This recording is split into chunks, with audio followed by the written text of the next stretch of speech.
Hello ವೀಕ್ಷಕರೇ, simply kitchen ಚಾನಲ್ಗೆ ಸ್ವಾಗತ. ಇವತ್ತು ನಾನು ಮಸಾಲೆ ದೋಸೆ ವಿತ್ ರೆಡ್ ಚಟ್ನಿ ಆಲೂ ಪಲ್ಯ ಹೇಗೆ ಮಾಡೋದು ಅಂತ ತೋರಿಸ್ತೀನಿ. ಇಷ್ಟು ಅಕ್ಕಿ ನೆನೆ ಹಾಕೊಳ್ಳೋದಕ್ಕೆ 2 ಗ್ಲಾಸಷ್ಟು ಅಕ್ಕಿ, 1 ಚಿಕ್ಕ ಗ್ಲಾಸಷ್ಟು ಉದ್ದಿನಬೇಳೆ, ಅರ್ಧ ಗ್ಲಾಸಷ್ಟು ಕಡಲೆಬೇಳೆ, ತೊಗರಿಬೇಳೆ 1 ಗ್ಲಾಸಷ್ಟು, ಮೆಂತ್ಯ 1 ಸ್ಪೂನಷ್ಟು ಹಾಕಿ ಒಂದು 2-3 ಸರಿ ನೀಟಾಗಿ ವಾಶ್ ಮಾಡಿಕೊಂಡು 8 ಅವರ್ಸು ನೆನೆಯೋಕ್ಕೆ ಬಿಡಬೇಕು. ಅಂದರೆ ಬೆಳಗ್ಗೆ ಒಂದು 9 ಗಂಟೆ ಹಂಗೆ ನಾವು ನೆನೆ ಹಾಕಿದ್ರೆ ಈವ್ನಿಂಗ್ ಒಂದು 5 to 6 ಅಷ್ಟೊತ್ತಿಗೆ ಅದನ್ನು ಗ್ರೈಂಡ್ ಮಾಡಿ ಇಡಬೇಕು. ತುಂಬ ಸ್ಮೂತಾಗಿ ಗ್ರೈಂಡ್ ಮಾಡಬೇಕು, ಆವಾಗ ಚೆನ್ನಾಗಿ ಬರುತ್ತೆ. ಪೇಪರ್ ಅವಲಕ್ಕಿ 1 ಗ್ಲಾಸು. 8 ಅವರ್ಸ್ ಆದಮೇಲೆ ಈ ಥರ ಬ್ಯಾಟರ್ ರೆಡಿ ಮಾಡಿ ಇಟ್ಕೊಂಡಿದ್ದೀನಿ. ಇವಾಗ ಪಲ್ಯ ಮಾಡೋದು ಹೇಗೆ ಅಂತ ತೋರಿಸ್ತೀನಿ. ಸ್ಟವ್ ಆನ್ ಮಾಡಿಕೊಂಡು ಪ್ಯಾನ್ ಇಟ್ಕೊಂಡಿದ್ದೀನಿ. 5 ಸ್ಪೂನಷ್ಟು ಎಣ್ಣೆ ಹಾಕಿ ಎಣ್ಣೆ ಬಿಸಿ ಆಗಿ ಬಿಡಬೇಕು.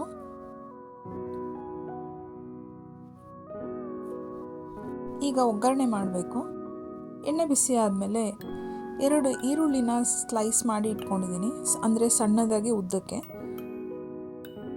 ಒಗ್ಗರಣೆಗೆ ಸಾಸಿವೆ, ಜೀರಿಗೆ ಎಲ್ಲ ಅರ್ಧ ಸ್ಪೂನು, ಉದ್ದಿನಬೇಳೆ ಕಡಲೆಬೇಳೆ 1 ಸ್ಪೂನು, 4 ಹಸಿಮೆಣಸಿನಕಾಯಿ ಉದ್ದದ ಕಟ್ ಮಾಡಿರೋದು ಮಧ್ಯಕ್ಕೆ ಅರ್ಧಕ್ಕೆ ಮಾಡಿ, ಸ್ವಲ್ಪ ಕರಿಬೇವಿನ ಸೊಪ್ಪು, ಇಷ್ಟು ಒಗ್ಗರಣೆ ಮಾಡಬೇಕು.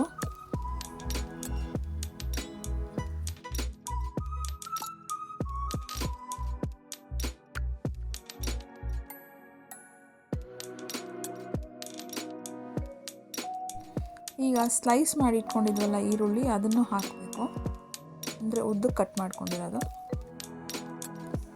ಎಲ್ಲ ಹಸಿ ವಾಸನೆ ಹೋಗಿ ಸ್ವಲ್ಪ ಕಲರ್ ಚೇಂಜ್ ಆಗೋ ತನಕ ಹುರ್ಕೊಬೇಕು. ಇದು ತುಂಬ ಸೀದೋಗಿರೋ ಥರ ಈರುಳ್ಳಿ ಮಾಡ್ಕೊಬಾರ್ದು, ಆವಾಗ ಚೆನ್ನಾಗಿರಲ್ಲ. ನಾನು 5 ಆಲೂಗೆಡ್ಡೆನ ಬೇಯಿಸಿ ಸಿಪ್ಪೆ ತೆಗೆದು ಇಟ್ಕೊಂಡಿದ್ದೀನಿ. ಅರ್ಧ ಸ್ಪೂನ್ ಉಪ್ಪು, 1/4 ಸ್ಪೂನಷ್ಟು ಅರಿಶಿಣದ ಪುಡಿ ಹಾಕ್ಕೊಂಡು ತಿರುಗಿಸ್ಕೊಬೇಕು. ನಾವು ತಿರುಗಿಸ್ಕೊಂಡಾದಮೇಲೆ ನಾವು ಬೇಯಿಸಿಟ್ಕೊಂಡಿರೋ ಆಲೂಗೆಡ್ಡೆನ ಸ್ಮ್ಯಾಶ್ ಮಾಡಿ ಹಾಕಿ ತಿರುಗಿಸ್ಕೊಂಡು ಸ್ವಲ್ಪ ಕಟ್ ಮಾಡಿರೋ ಕೊತ್ತಂಬರಿ ಸೊಪ್ಪು ಹಾಕಿ ಅದು ಎಲ್ಲ ಮಿಕ್ಸ್ ಮಾಡಿಕೊಂಡು ಸ್ಟವ್ನ ಆಫ್ ಮಾಡ್ಕೊಬೇಕು. ಒಗ್ಗರಣೆ ಹಾಕಿ ಈರುಳ್ಳಿ ಸ್ವಲ್ಪ ಫ್ರೈ ಆದಮೇಲೆ ಇದನ್ನೆಲ್ಲ ಬೇಗ ಆಗೋಗುತ್ತೆ. ತುಂಬ ಫ್ರೈ ಮಾಡ್ಕೊಳ್ಳೋ ಅಂಥದ್ದೇನಿರಲ್ಲ.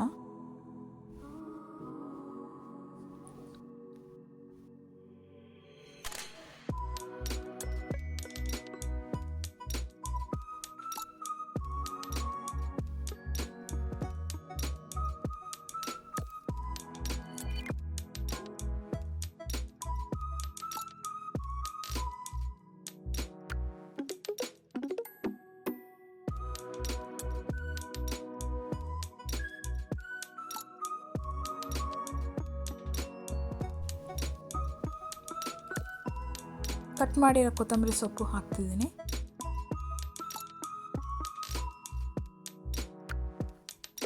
ಹಾಕಿದ್ಮೇಲೆ ಒಂದು ಸರಿ ಮಿಕ್ಸ್ ಮಾಡಿಕೊಂಡು ಸ್ಟವ್ನ ಆಫ್ ಮಾಡ್ಕೊಬೇಕು.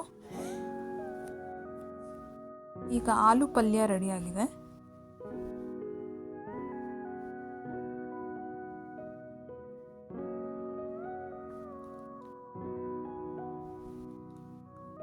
ರೆಡ್ ಚಟ್ನಿ ಹೇಗೆ ಮಾಡೋದು ಅಂತ ತೋರಿಸ್ತೀನಿ. ನಾನು ರೆಡ್ ಚಟ್ನಿ ಮಾಡ್ಕೊಳ್ಳೋದಕ್ಕೆ ಮೊದಲೇ ಒಂದು 10 ಬ್ಯಾಡಗೆ ಮೆಣಸಿಕಾಯಿ, 5 ಖಾರದ ಮೆಣಸಿಕಾಯಿನ ಬಿಸಿನೀರಲ್ಲಿ 10 ನಿಮಿಷ ನೆನೆಸಿಟ್ಟಿದ್ದೀನಿ. ಈಗ ಸ್ಟವ್ ಆನ್ ಮಾಡಿಕೊಂಡು ಪ್ಯಾನ್ ಇಟ್ಕೊಂಡು ಸಿಪ್ಪೆ ಬಿಡಿಸಿರೋ 1 ಬೆಳ್ಳುಳ್ಳಿ, 1 ಸ್ಪೂನ್ ಜೀರಿಗೆ. ಮೊದಲು ಇದನ್ನು ಸ್ವಲ್ಪ ಡ್ರೈ ರೋಸ್ಟ್ ಮಾಡ್ಕೊಬೇಕು.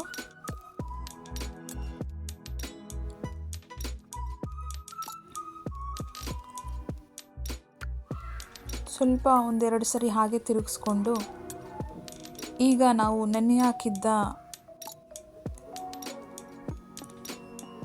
ಒಣಗಿದ ಮೆಣಸಿನ್ಕಾಯಿನ ಹಾಕಬೇಕು.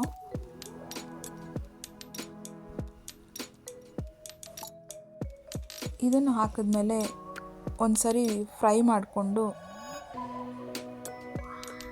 ಸ್ವಲ್ಪ ನೀರು ಕಡಿಮೆ ಆಗ್ತಾ ಇದ್ದ ಹಾಗೆ ಆಯಿಲ್ ಹಾಕಬೇಕು.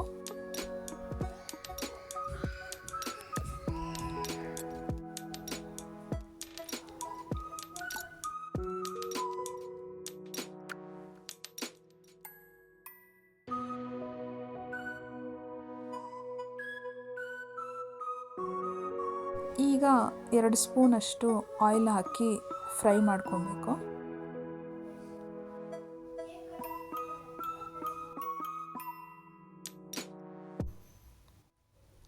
ಈಗ ಸ್ಟವ್ ಆಫ್ ಮಾಡಿಕೊಂಡು ಅದನ್ನು ಸ್ವಲ್ಪ ತಣ್ಣಗಾಗಕ್ಕೆ ಬಿಡಬೇಕು. ತಣ್ಣಗಾದಮೇಲೆ ಒಂದು ಮಿಕ್ಸಿ ಜಾರಿಗೆ 1 ಈರುಳ್ಳಿ ಚಿಕ್ಕದಾಗಿ ಕಟ್ ಮಾಡಿರೋದು ಹಾಕ್ಕೊಂಡು, ನಾವು ಫ್ರೈ ಮಾಡಿರೋದು ಹಾಕ್ಕೊಂಡು ಗ್ರೈಂಡ್ ಮಾಡ್ಕೊಬೇಕು. ಸ್ವಲ್ಪ ಗ್ರೈಂಡ್ ಆದಮೇಲೆ ತೆಗೆದು ಅದಕ್ಕೆ ಅರ್ಧ ಸ್ಪೂನಷ್ಟು ಉಪ್ಪು ಹಾಕಿ 2 ಸ್ಪೂನಷ್ಟು ಹುರ್ಗಡ್ಲೆ ಹಾಕಿ ಈ ಥರ ಸ್ವಲ್ಪ ದಪ್ಪದಾಗಿ ಪೇಸ್ಟ್ ಮಾಡ್ಕೊಬೇಕು. ಈಗ ದೋಸೆ ಮಾಡ್ಕೊಳ್ಳೋಣ. ಸ್ಟವ್ ಆನ್ ಮಾಡಿ ತವ ಇಟ್ಕೊಂಡು ನಮಗೆ ಎಷ್ಟು ಬೇಕಷ್ಟು ಬ್ಯಾಟರ್ನ ತವ ಮೇಲೆ ಹಾಕಿ ಈ ಥರ ಸ್ಪ್ರೆಡ್ ಮಾಡಬೇಕು. ನಾವು ಎಷ್ಟು ಅಗಲ ಸ್ಪ್ರೆಡ್ ಮಾಡ್ತೀವೋ ಅಷ್ಟು ಆಗುತ್ತೆ, ಸ್ವಲ್ಪನೂ ಕಿತ್ತೋಗಲ್ಲ.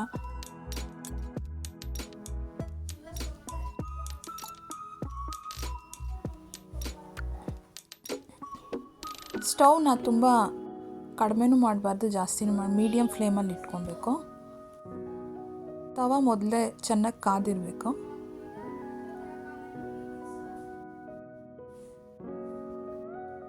ಸ್ವಲ್ಪ ಸೈಡಲ್ಲಿ ಒಂದು ಅರ್ಧ ಸ್ಪೂನಷ್ಟು ಎಣ್ಣೆ ಹಾಕಿದ್ದೀನಿ. ನೀವು ಬೇಕಿದ್ರೆ ಬರೀ ತುಪ್ಪನೇ ಹಾಕಿನೂ ಮಾಡ್ಬೋದು, ಚೆನ್ನಾಗಿರುತ್ತೆ. ಈಗ 1 ಸ್ಪೂನಷ್ಟು ತುಪ್ಪ ಹಾಕ್ತಿದ್ದೀನಿ.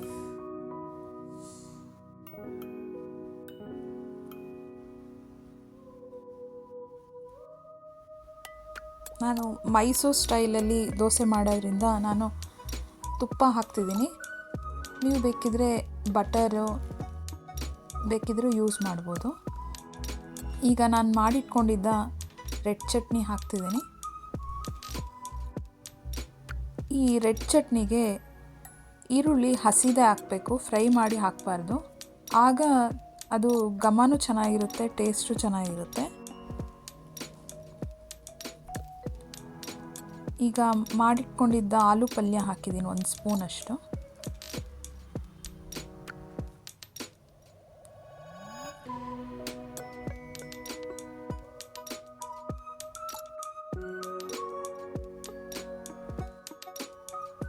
ಸ್ವಲ್ಪ ಚೆನ್ನಾಗಿ ರೋಸ್ಟ್ ಆದಮೇಲೆ ಈ ಥರ ನೀಟಾಗಿ ಬರುತ್ತೆ.